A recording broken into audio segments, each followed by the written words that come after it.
अब हमारा स्टार्ट है एप्स्टीन बार वायरस। मैंने आपको कहा था इसके नाम में ही इसका काम है। सबसे पहले तो मैं एक ऐसी चीज़ के बारे में बताना चाहती हूँ कि भाई ये एक ऐसा वायरस है, इतना आप लोग जब हर्पीस सिम्प्लेक्स वायरस की ही टाइप है ना, हर्पीस वायरस की है ना, तो हर्पीस सिम्प्लेक्स वायरस में याद है कि वो एक सलाइवा के थ्रू होता था, हर्पीस सिम्प्लेक्स वायरस 1 तो ना सलाइवा के थ्रू होता था। तो ये किसके थ्रू होता है? जो एप्स्टीन बार वायरस है ना, इसका हमेशा याद रखना। ये ऐसा जो कोरियन ड्रामास पे जो लोग फैसिनेट हैं, ख़ास तौर पे गर्ल्स या बॉयज़ जो बहुत फैसिनेट है कोरियन ड्रामास की फ्रेंच किस कर देखते हैं ना, ये किस के थ्रू फैलता है, इसको हम किस सिंड्रोम भी कहते हैं, ठीक है।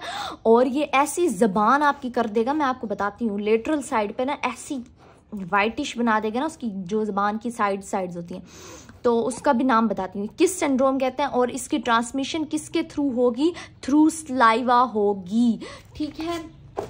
हम अपने वाइट बोर्ड पे वापस आते हैं क्योंकि पता नहीं क्यों यूज़ कर रही थी मैं।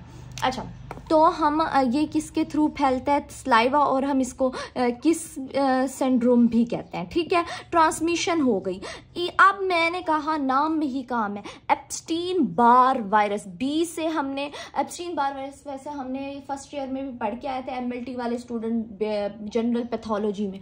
और जो हमारी मैडम्स लाइक MBBS वाले बच्चे हैं, मैडम्स कह रही हूँ, उन्होंने भी पढ़ा हुआ है। क्या पढ़ा हुआ है? सबसे पहले इसकी पैथोजेनेसिस की बात करेंगे, क्योंकि मैंने इसको गैमा में रखा था और मैंने ये कहा था कि लिम्फोसाइट्स को अफेक्ट करते हैं। तो ये बी लिम्फोसाइट की लेथरेजी कराएगा, लिम्फोसाइट्स की लेटेंसी कराएगा।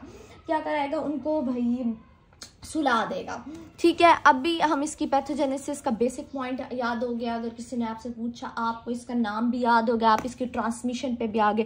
लेकिन जब मैं इसकी क्लिनिकल फीचर्स पे आऊँगी तो मैं इसकी ट्रांसमिशन से ही शुरू करूँगी, क्योंकि सलाइवा के थ्रू हो रहा है, थ्रू किसी को हो रहा है, तो मैं ये कह सकती हूँ कि ये हमारी ज़बान को ख़राब कर देगा हम, ठीक है। तो मैं इसका कह सकती हूँ ये वाइटिश पैच बना देगा। जैसे कैंडिडा हमने फंजाई में पढ़ा था, जो कैंडिडा होती है वो क्या बनाती है? थ्रश बनाती है मुंह में, थ्रश बनाती है मुंह में। तो एक थी टंग अल्सर कराती थी जो है ना हमारे पास क्या नाम, फंजाई। दूसरी थ्रश कराती है। और ये क्या ज़बान में करा रही है? वाइटिश पैचेस बना रही है, जिसको हेयरी ल्यूकोपेकिया कहते हैं।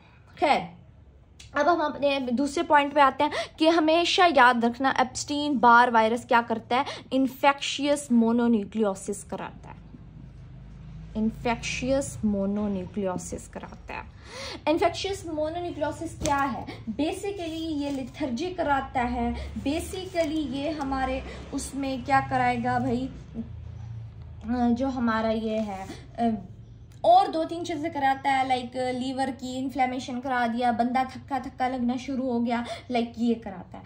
अब हम अपने आते हैं कि मैंने आपको कहा था ये क्या कराएगा? ये हमारे पास कार्सिनोमास कराता है। एक एप्स्टीन बार वायरस और एक HHV8 कराएगा जो कैपोसिस सार्कोमा कराता है। और ये हमारे पास बी से ही बर्किट लिम्फोमा कराएगा, और बी से ही हम लिम्फोमा लिख लेना, और बी से ही मैंने आपको कहा B cell lymphoma, post transplant B cell lymphoma कराएगा।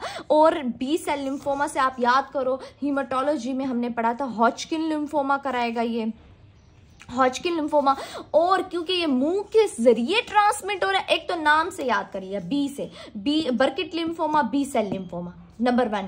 दूसरा हमने कहा था ये ट्रांसमिट किससे हो रहा है? सलाइवा के थ्रू हो रहा है, जबान पे करा रहा है। तो जबान के जरिए जब वो अंदर जाएगा, सबसे पहले जबान वाली डिजीज को जो हम कह रहे हैं वाइट पैचेस, हमें हेरी ल्यूकोप्लेकिया कहते हैं उसको, हेरी ल्यूकोप्लेकिया, यार नाम खुद याद करने पड़ेंगे तुम लोगों को, हेरी ल्यूकोप्लेकिया। अब जबान के जरिए ये ओरोफेरिंक्स में जाएगा, नेजो ओरोफेरिंक्स का कैंसर भी कराता है। नेजो ओरोफेरिंक्स का जो है ना आपके पास कैंसर भी कराता है। देखो मैंने इसका सारा लिखा हुआ है, क्या क्या करता है, पैथोजेनेसिस क्या करता है, ट्रांसमिशन होगी, life cycle same as the herpes simplex. लेकिन इसकी लाइफ साइकिल में 2-3 बातें इतनी इंपॉर्टेंट है जो मैं आपको बताऊंगी इसकी अहम प्रॉपर्टी में, ठीक है। अब ये ऊपर जो लिखा हुआ है ना, लाइक ये इसके स्ट्रक्चर के बारे में बातें की हुई हैं। इसको आप ऑलरेडी हमें पता है हर्पीस वायरस में एनवेलप्ड है, एनफ्ला है। इसकी लैब डायग्नोसिस इतनी इंपॉर्टेंट है जिसकी कोई हद नहीं है मेरे बच्चों, कोई भी हद नहीं है। प्लीज़ फोकस करना, प्लीज़ फोकस करना, प्लीज़ फोकस करना। अच्छा, मैं आपको बार बार कहे जा रही हूँ भाई फोकस करो, फोकस करो। लैब डायग्नोसिस, एक तो हम इसकी हीमाटोलॉजिकल अप्रोच है, एक इसकी इम्यूनोलॉजिकल। मतलब हीमा में ना हम क्या करेंगे, जिसको एप्स्टीन बार वायरस होगा, पहले मैं जाके उसकी ब्लड स्मेयर बनाऊंगी, वहाँ atypical lymph, enlarge atypical lymph nodes मुझे मिलेंगे, ठीक है। दूसरा मैंने क्या कहा था, इसमें मोनोस्पॉट टेस्ट कराते हैं, इन्फेक्शियस मोनो, और हेट्रोफिल एंटीबॉडी टेस्ट कराते हैं। हेट्रोफिल नेगेटिव एंटीबॉडी कहाँ होती थी, साइटोमेगालोवायरस, लेकिन मोनोस्पॉट टेस्ट वहाँ पॉजिटिव होता था, हेट्रोफिल नेगेटिव आता था, ठीक है। और एप्स्टीन बार वायरस की है। और ह्यूमन हेर्पीज 8 में आपने सिर्फ एक वर्ड याद करना है, कैपोसिस सरकोमा कराता है, ठीक है। डन हो गया। हम इसके लॉन्ग क्वेश्चन पे आएंगे। लॉन्ग क्वेश्चन में सबसे पहले आपने इसके स्ट्रक्चर के बारे में लिखना है, फिर मोड ऑफ ट्रांसमिशन, फिर हम इसकी पैथोजेनेसिस पे आएंगे, क्योंकि ये ज़बान के जरिए स्लाइवा के थ्रू हो रहा है। नेज़ोएरोफेरेंस कार्सिनोमा भी कॉज करा रहा है, तो ये हम कहेंगे फ्रेंजियल एपिथीलियम से आएगा, सर्विकल नोड्स को, और हम ब्लड स्मेयर में भी इसके नोड्स को देखेंगे। फिर ब्लड में जाएगा, स्प्लीन में जाएगा, स्प्लीनोमेगैली कराएगा, कैंसर कॉज कराएगा, साइटोमेगालोवायरस, इतना आगे ये हमें ऑलरेडी हम पढ़ के आए थे। CMYC ऑन्कोजेनिक जीन होता है बर्किट लिम्फोमा में। फिर हम इसकी क्लिनिकल फाइंडिंग्स में आएंगे, ऑलरेडी मैं बता चुकी हूँ, infectious mononucleosis and flying and सब कुछ, ठीक है। बल्कि मैं रीड आउट करती जाऊँ, ये ना फिर बच्चे हो गए।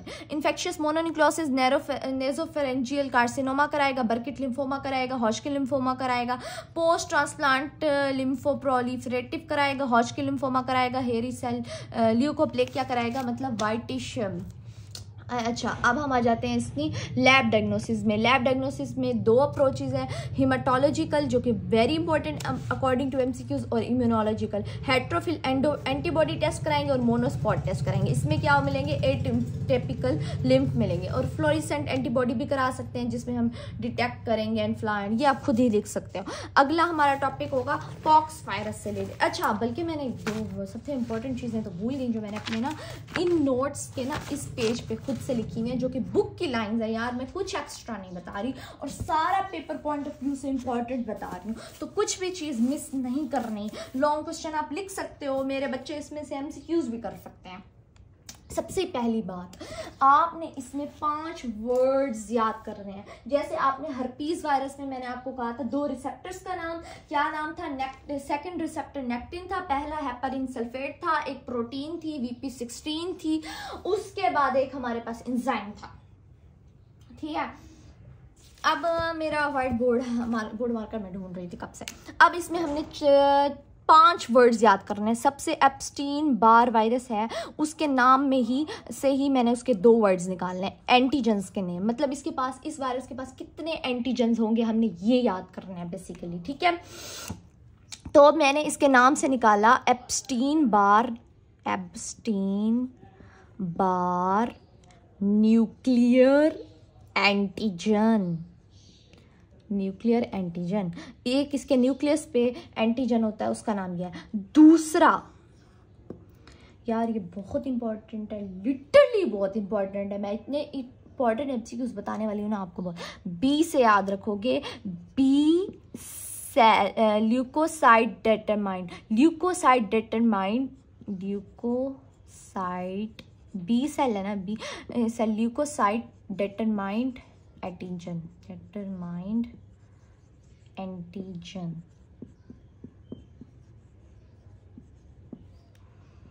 नंबर 3, ठीक है, ये हो गया इसके नाम से रिलेटेड और काम से रिलेटेड। नंबर 3 पर मैं आपको एक ऐसा इसका एंटीजन बताऊंगी जो इसके कैप्सिड पे और यही इसकी डायग्नोसिस कराता है। बिल्कुल ऐसे मैं हेपेटाइटिस B वायरस में पढ़ाऊंगी कि उसकी कैप्सिड पर क्या है, एक एंटीजन है, और हम जब डायग्नोज करते हैं ना, अगर हमें वो एंटीजन मिल जाए, मतलब इसका नाम क्या है, इसके दूसरे 3 एंटीजन के अभी नाम और याद करने हैं। एक तो नाम से हो गया इसका एप्स्टीन बार न्यूक्लियर एंटीजन, दूसरा हो गया B cell leukocyte membrane determined antigen. अब तीसरा है, ये सबसे इंपॉर्टेंट है, वायरल कैप्सिड एंटीजन। अगर हमें ब्लड स्मेयर में ये वायरल कैप्सिड एंटीजन मिल गया तो हम तब डायग्नोज बना लेंगे, मतलब हमें पता चल जाएगा इस बंदे को, अगर वायरल कैप्सिड एंटीजन मिल गया ना तो हम कहेंगे इस बंदे को वायरस है इस टाइम, एप्स्टीन बार वायरस। अच्छा, अब सबसे पहले तो ये नाम से हो गए जो हाईलाइटेड है, लेकिन मैं जूम आउट करती हूँ, जो हाईलाइटेड है वो नाम से हो गए। उसके बाद आ जाता है वायरल कैप्सिड एंटीजन जो डायग्नोस्टिक टेस्ट बनाते हैं। उसके अंदर एक और होगा अर्ली एंटीजन जो कि डीएनए की साइंथेसिस करना है, अर्ली प्रोटीन से याद कर लो। उसके बाद है वायरल मेम्ब्रेन एंटीजन, उसके मेम्ब्रेन पे भी एक है वायरल के कैप्सिड पर, एक है वायरल के मेम्ब्रेन एंटीजन।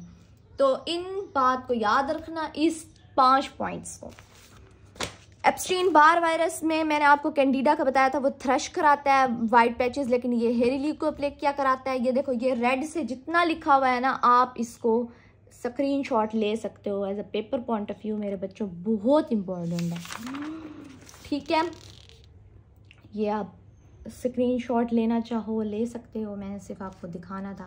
इसकी जो लैब डायग्नोसिस है वो बहुत इंपॉर्टेंट है पेपर पॉइंट ऑफ व्यू से। नेक्स्ट है कैपोसिस सार्कोमा, उसको इतना आप खुद से भी रीड कर सकते हो, बस इतना भी याद रखो, it is enough for you कि कैपोसिस सार्कोमा कराता है HHAL। उसके बाद हम अपना करेंगे सबसे largest virus which is called the pox virus.